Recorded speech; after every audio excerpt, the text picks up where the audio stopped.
All right, I think I can continue now. I left off when I was on the cross and I lost consciousness. When I regained consciousness, I was back in a cell. And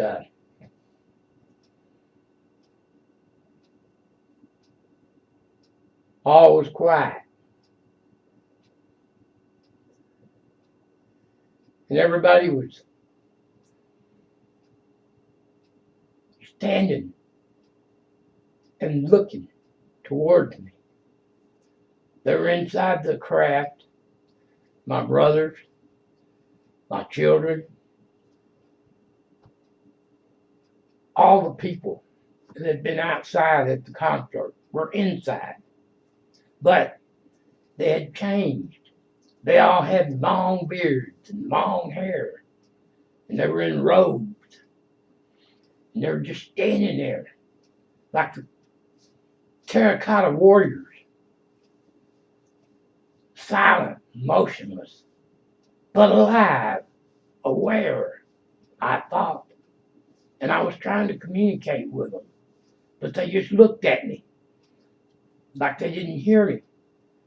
My brother, Johnny, my best friend, he couldn't hear me. He just looked at me. And as I tried to communicate with him, I saw the guards coming, 6 of them. And they got me out of the cell and started carrying me to another area of the craft. And God spoke to me.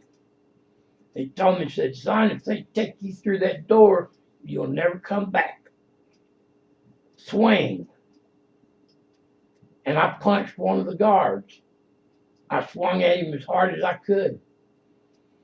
Of course, I knew what was going to happen. As soon as I swung at him, I was on the floor. And I was being stomped and kicked by the guard. And when they finished with that, they got me back up and started taking me on back through the door where they were headed originally. And that guard I had asked me, said, why did you do that, boy? Why did you do that? You knew what would happen. I said, well, my father told me if y'all got me in that door, I'd never come out alive. He said, swing. I swung. I'm sorry I hit you, sir. And he just shook his head. And they took me on in, and they took me to a special container and put me inside it.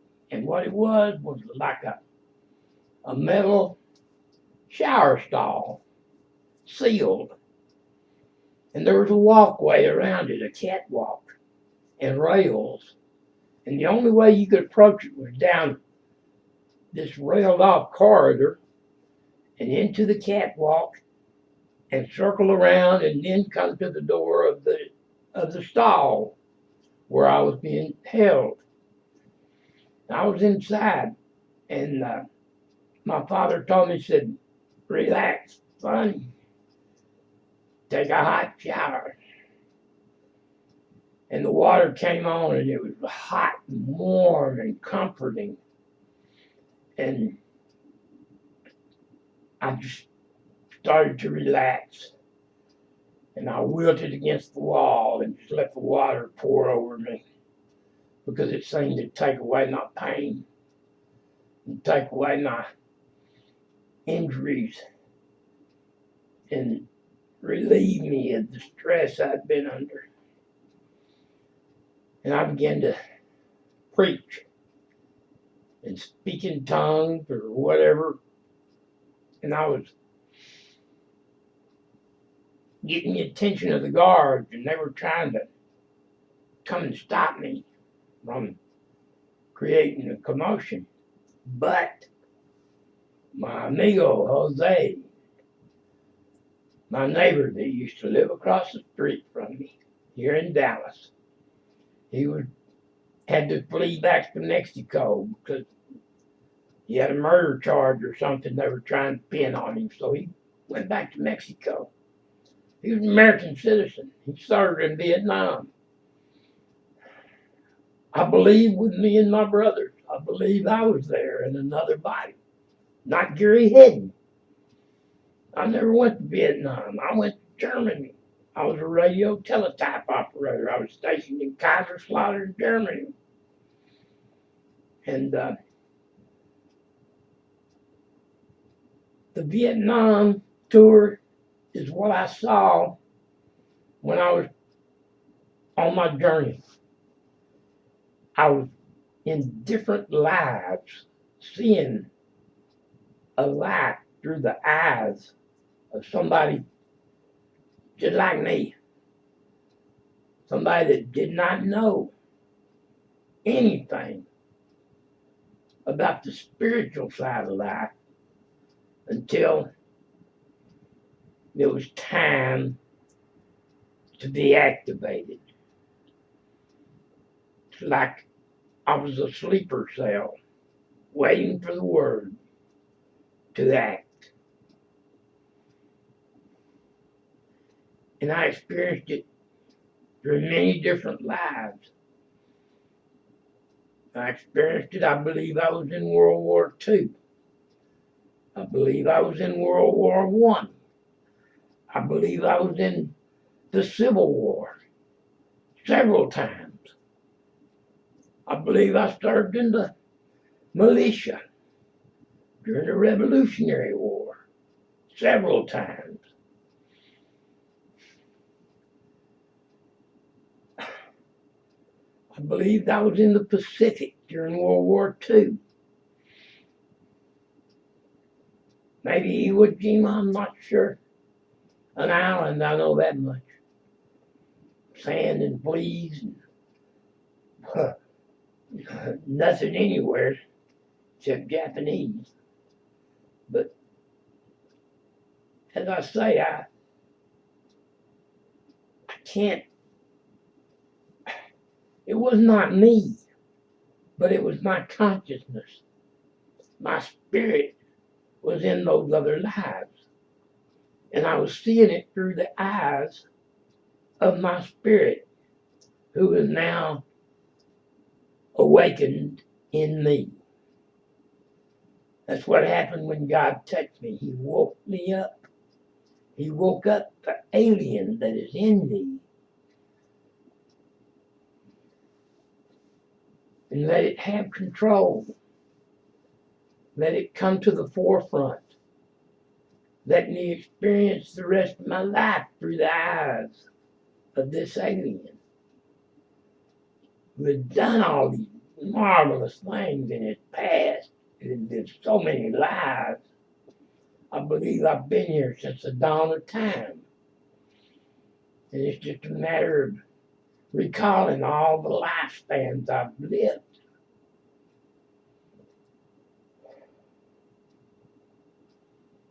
And I was told that the lifeblood of eternal life is morphine, the terrible drug that we have here on the planet that's used as a painkiller. It's also used to manufacture heroin and illicit drugs, which are not good.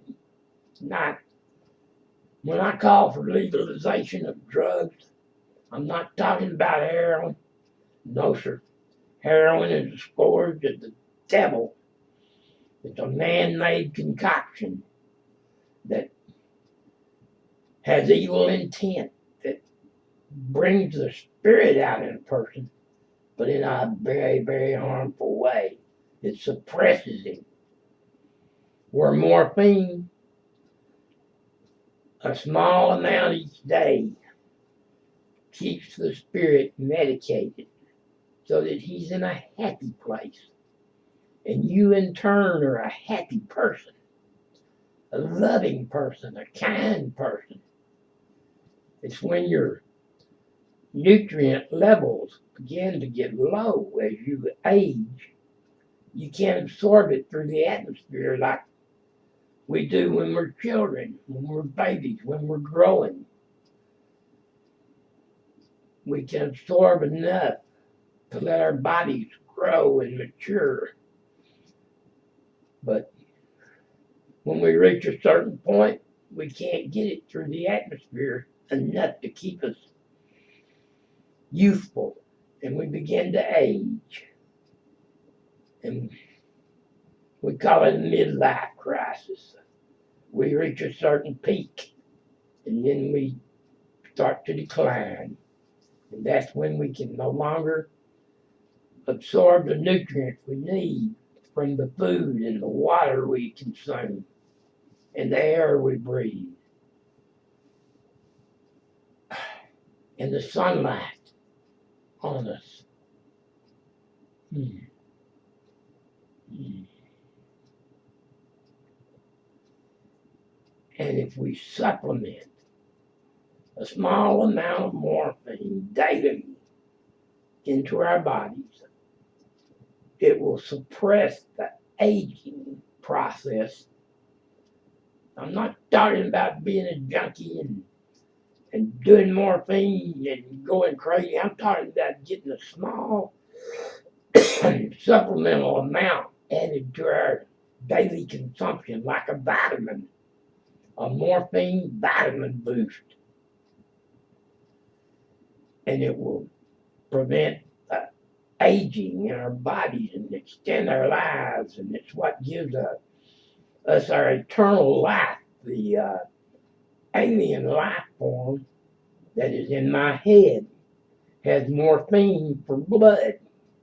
It's what keeps it alive forever. My body will fall to the wayside and I will be no more. Gary Hedden will die, but my spirit will never die. Never. Because when it leaves this body, it will no longer feel the pain of an aging body. It will be free again in this infinity. And the morphine will keep it alive forever and ever and ever with no pain, no regrets, no sorrow. Oh.